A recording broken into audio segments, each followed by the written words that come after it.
I'd like to welcome each one of you to our devotional study today. Come back with me, if you would, to Luke chapter 7. We'll read the first 10 verses once again. Yesterday, we saw a servant with a great sickness and how he pictures every single person in this world that is lost in their trespasses and sin. Today, we want to see a centurion with a great faith and begin to look at him. And we also see here in this passage Christ with a great compassion. So in Luke chapter 7, verse 1, it says, Now when he again did all his sayings in the audience of the people, he entered into Capernaum, and a certain centurion's servant who was dear unto him was sick and ready to die. And when he heard of Jesus, he sent unto him with the elders of the Jews, beseeching him that he would come and heal his servant. And when they came to Jesus, they besought him instantly, saying that he was worthy for whom he should do this. For he loveth our nation, he hath built us a synagogue. Then Jesus went with them, and when he was now not far from the house, the centurion sent friends to him, saying unto him, Lord, trouble not thyself, for I am not worthy that thou shouldest enter under my roof. Wherefore neither thought I myself worthy to come unto thee, but say in a word, and my servant shall be healed. For I also am a man set under authority, having under me soldiers, and I say unto one, Go, and he goeth, and to another, Come, and he cometh, and to my servant, Do this, and he doeth it. When Jesus heard these things, he marveled at him, and turned him about, and said unto the people that followed him, I say unto you, I have not found so great faith, no, not in Israel. And they that were sent, returning to the house, found the servant whole that had been sick. So we've seen this servant with this great sickness yesterday. And now let's begin to look at this centurion with great faith. There are several admirable qualities about this centurion that we see here in these verses, especially in verses 2 through 8, that I want to point out today. Now, sure, there are other things that we could look at about his life today, but these are just the things that I want to highlight for you as we move through this study on this centurion. The first thing I want you to notice about this centurion with great faith is what we noticed already in verse 2. But let me just highlight it again very quickly. He was concerned enough to care about a servant. This was not one of his sons. This was not a brother. This was not a parent.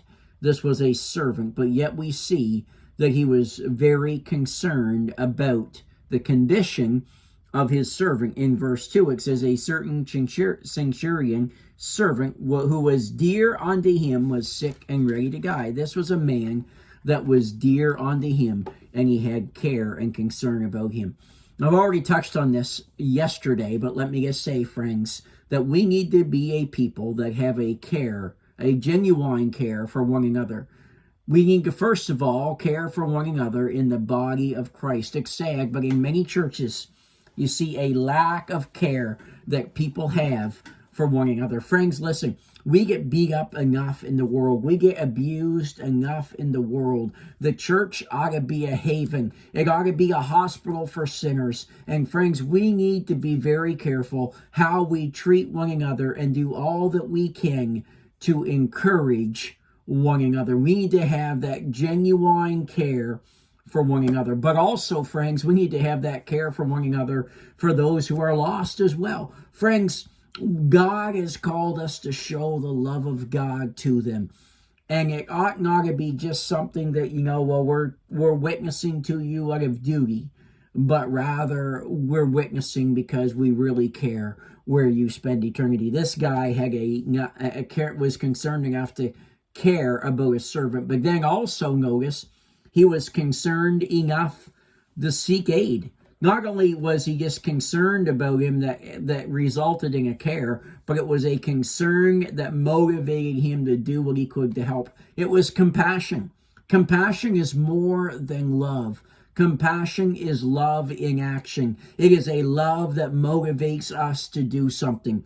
And that's exactly what happens here. He says, when he heard of Jesus in verse 3, he sent unto him the elders of the Jews, beseeching him that he would come and heal his servant. So here's this guy, this centurion. He's heard of Jesus. He's heard about the miracles that he's done. He's heard about how he has healed people. And he thought, if anybody can help my servant, if anybody can bring aid to my servant and heal him, it is this guy of Jesus. And friends, people ought to first of all hear of Jesus and what he is capable of doing as they listen to our lives and as they listen to our testimonies. They ought to see the difference that Jesus Christ has made in our life, and they ought to understand that what Jesus Christ has done for us, that he can do for them.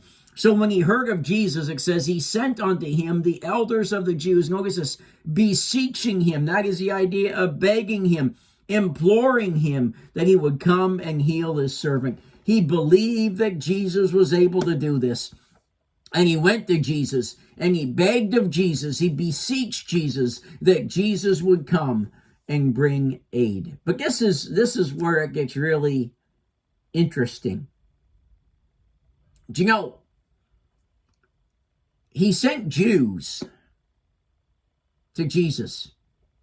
And this centurion had a reputation that was so good that even the Jewish people loved this Gentile. Normally, the Jews wouldn't want anything to do with the Gentiles. The Gentiles wouldn't want anything to do with the Jews.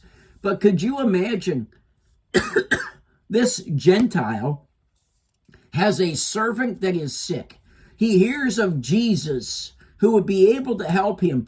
But it was not a Gentile that he sent, but this Gentile entrusted some of the Jews to go to Jesus on his behalf and to ask Jesus if he would come and heal his servant. And notice what these Jews said about this Gentile. It's evident that they loved him, and that was not normal in that day.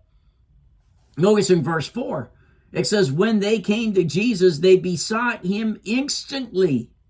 So that, they, whatever it was going on in the life of Jesus, they did not delay. They were immediate in helping, in order to raise the awareness of Jesus, I should say, that this centurion servant was sick. And, they did not delay. They did not small talk with him.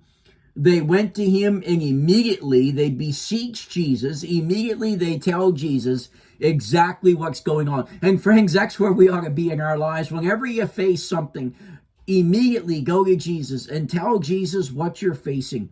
He knows what you're facing, but he wants you to acknowledge what you're facing and the fact that you need him. And that's exactly what happens here. It says, and when they came to Jesus, they besought him instantly, saying, notice this, that he was worthy for whom he should do this.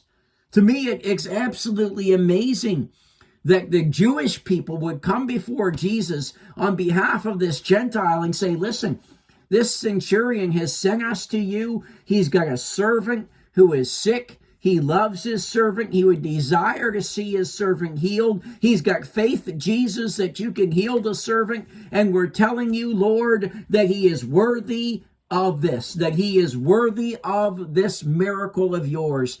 He is a good man. And then notice what he says what they say in verse 5. It says, for he loveth our nation. He was a Gentile that loved the Jewish people, that loved the Jewish nation. And these people were at the place where they were not ashamed of going to bat for him and talking about this wonderful reputation that this man had. And he says, he loveth our nation. And then notice this, and he hath built us a synagogue. Certainly, he was a man that loved the Jewish people. It wasn't just a put on in front of them. Listen, if you build a synagogue for somebody, you love them. And this is exactly what this centurion had done for him. And they come to the centurion, and I want to emphasize this as we close today, but they come to this centurion and say, listen, if there's anybody that's worthy of you doing this miracle for them, of you healing their servant, of you ministering to that which is close to their heart, it is this centurion. Notice what they say of him in verse 4. When they came to Jesus, they besought him instantly, saying, notice, that he was worthy for whom he should do this. Lord, if there's one person around that you ought to do this for, it's this centurion. The Jewish people said, for he is worthy. Notice the concern that he has. Concerned enough to care. Concerned enough that care motivates him to action. And friends, that's a concern that we need to have for others. And he was the kind of person that the Jewish people were saying, he's a guy that's got a good reputation. I hope the world looks at you and says, that's a person that has a good reputation. Have a great day.